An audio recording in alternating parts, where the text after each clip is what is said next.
of criminal gangs from other countries into Chicago. The real issue is that America has allowed gangs to enter our country. Gangs that they would consider terrorist groups that are formed here. We are terrorist groups if we're in a gang. They let terrorists in our country. The Reverend Corey Brooks also said to me he's disgusted with Democratic policies and said that Black Lives Matter, for example, has never reached out to help him or anyone else trying to improve conditions on the South Side. Chicago is a blue city.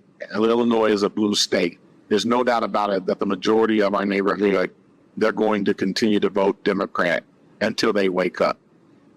The good news is that there are a lot of people who are responding and waking up and saying, listen, we're not going to take this. We're not going to stand for this. We're going to vote differently. And they're now accepting some of the values that I hold dear and some of the values that the conservative Republican Party holds so dear. And so for a lot of people, it's not about the person, it's about the policies that we're fed up with. And as a result, I think this is going to be the largest amount of people who have voted for a Republican president in Chicago that we've seen. I also spoke to one Venezuelan man who was so scared of being identified that he put a hoodie on and refused to face the camera. He told me in Spanish that he had to flee the building where he was being housed because a Venezuelan criminal gang took it over. He said if they knew he was talking, they'd end his family's life back in Venezuela. Guys, it is bad when you have gang members, gangs in Chicago that are standing up for this country more than what these your so-called leaders are, politicians. I mean, again, we are drowning. We are drowning when it comes to saving this country from being flooded by illegal immigrants. And again, it's only going to be a matter of time to where gangs are really taking over. I'm not talking about just an apartment complex or a hotel or a park, whatever. I'm talking about really taking over. Again, there's a reason why they're going after hotels and apartment complexes and whatever. We have truly got to remember that these like Venezuelan gangs, their number one thing, what they do, their number one source of revenue is sex trafficking. So again, they're going to do what they did here, and they're going to take over hotels and apartment complexes and whatever, and parks and what. But the fact of the matter is, man, some of these gang members, like Chicago inner-city gangs, they're not putting up with this bullshit. Not at all. Watch. Photographer Matt McDermott and I traveled to Chicago's South Side to see what was happening for ourselves after we heard about a police report last month that the Tren de Aragua gang had taken over an office building there. We spoke to a number of young, hardcore gang members, as well as gang elders who have retired from the life, and just regular citizens who are very much part of the community. And they're all furious at the estimated $500 million that's reportedly been funneled toward new migrants in Chicago since 2022. And they aren't happy either about what they say are Venezuelan criminal gangs that are leaving the shelters and spilling out into the South Side into abandoned buildings. I spoke to Tyrone Muhammad of Ex-Cons for Trump, who runs a street patrol and violence prevention program. He's gone straight since his days as an enforcer for the Gangster Disciples. And he said the situation is very tense on the South Side as turf battles between the local gangs and Venezuelan migrants heat up. It is impossible to release gang members and criminals into our country through the borders and broken walls, and then infiltrate them in our community that's already impoverished, that's already broken, that's already disinvested. And when the black gangs, the leadership in the black gangs in Chicago get fed up with the illegalities and the criminal activity of these migrants or non-citizens, The city of Chicago is going to go up in smoke. It's going to go up in flame, and there's going to be nothing that the National Guard or our government can do about it when the bloodshed hit the streets. Blacks against migrants. Zach Massey did time in state prison with Tyrone Muhammad, although he's only 27. He's a leader on the streets and said he's disgusted by the money going to Venezuelan migrants at the expense, he says, of the African-American community. And I finally, actually talked to him on the translator app, and he told me all the things that he got going on, how they help him get a car, apartment, clothes, link.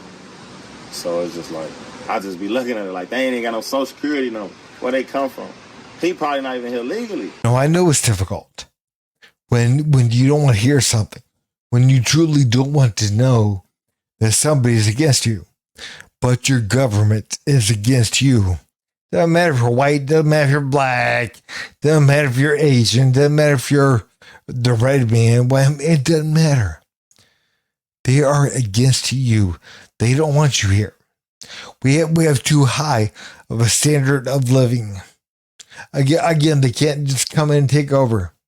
Because again, the standard of living is too well, it's too good. And Americans value freedom. They always have. But what they're trying to do is they're trying to fool you. They're trying to get you to believe that, you know what, if you don't allow somebody to come in to your country that's an illegal migrant, then guess what? You're a racist. You're bad. That's not real. That's not even close to being true. But they're trying to convince you of that. Why? Because again, they want to flood this country with a bunch of illegals. And again, they have lower standards of living. We're not going to become better because of them. We're not. We're going to become less. Again, they're not going to become us. We are going to be watered down to become more like them. And people have got to truly understand what's happening. And again, man, if you don't want somebody in your country, fine. You speak up, you say so. And you should be able to say so without being called a racist and a bigot and everything else. I mean, again, if you don't want people over here to replace you, to tear up the very country that you pay taxes on, that you love. Again, they're being paid to destroy your country, to destroy you, and you're paying them. They get right here, they get quick housing, quick funding, food. They get cars with no license. They can't even read English and stuff like that. So they get all these perks when they get here, and we still here starving. So what we gonna do about it? Are y'all gonna listen to our cries? Corey Rogers was a Blackstone gang member for years. He drove us around the South Side and showed us areas where he said Trendo Awagwa and other criminal gangs are setting up shop and what he called showing the flag, which means brandishing their weapons in front of like a housing project. The migrants that are coming, they're taking over every block right now in this area. Right now, you don't see them because they come out at night. They said they took this courtway over probably by last week. They said it was 100 Venezuelans standing out in the front right here. Terry, is it an abandoned building? How do they just take it over? They just, when you take over something, you just stand outside, and that's called showing the flag. What kind of guns? Semi-automatics, anything you name, you're gonna see it on the street. These boys got so many big guns that if they're 150 pounds, the gun is bigger than them.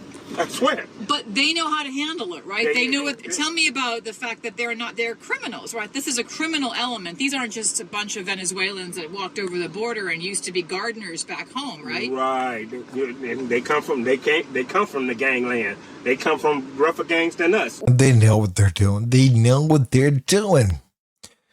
And again, man, when at what point in the past could you have thought in any way that, it's totally reasonable to have hundreds of Venezuelan migrants standing in front of an abandoned building because they claim it is theirs, and they're armed to the teeth.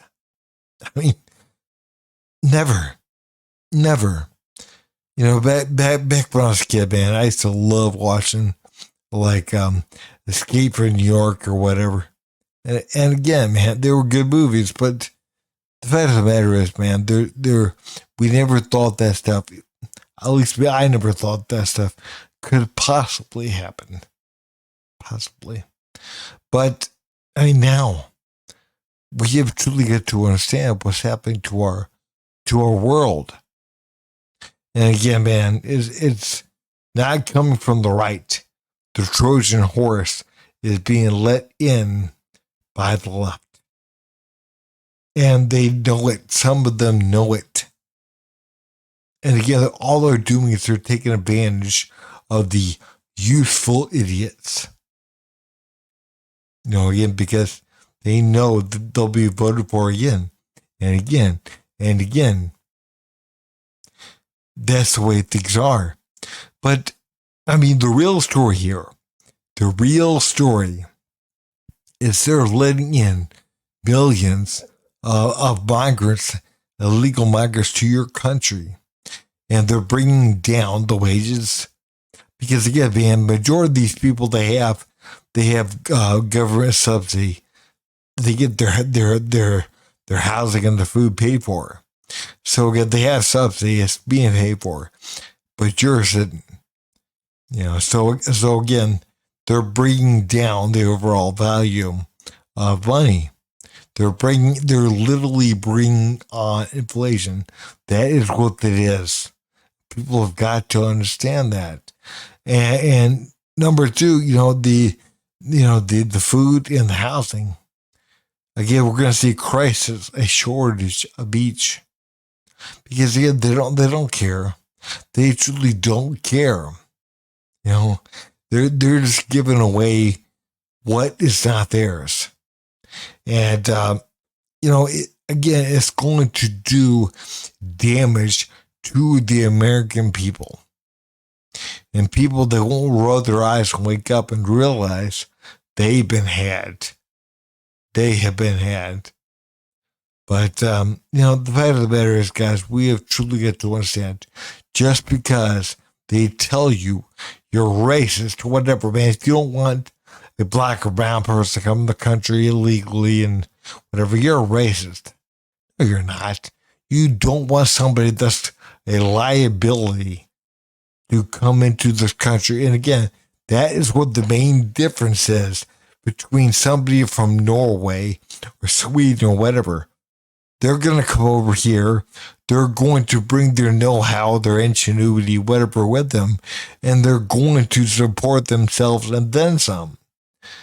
But see, the opposite is true with these folks. And they're like, well, if you don't like them, then you're racist. You're bad. No, you just want people over here. If we're going to have immigration, we need to do things the right way. We need also to have people come over that are caring for themselves, that are going to contribute to society, not tear it down. And again, that's something people have got to understand. So, again, man, this whole DI stuff and everything else, we got to feel sorry for people that are black or brown or whatever, or gay or, handicapped, whatever. No, guys, it's not real. They're trying to get you to feel guilty so they can make you do what they want you to do. But guys, man, if you would, please like, subscribe, and leave a comment down below. Thanks.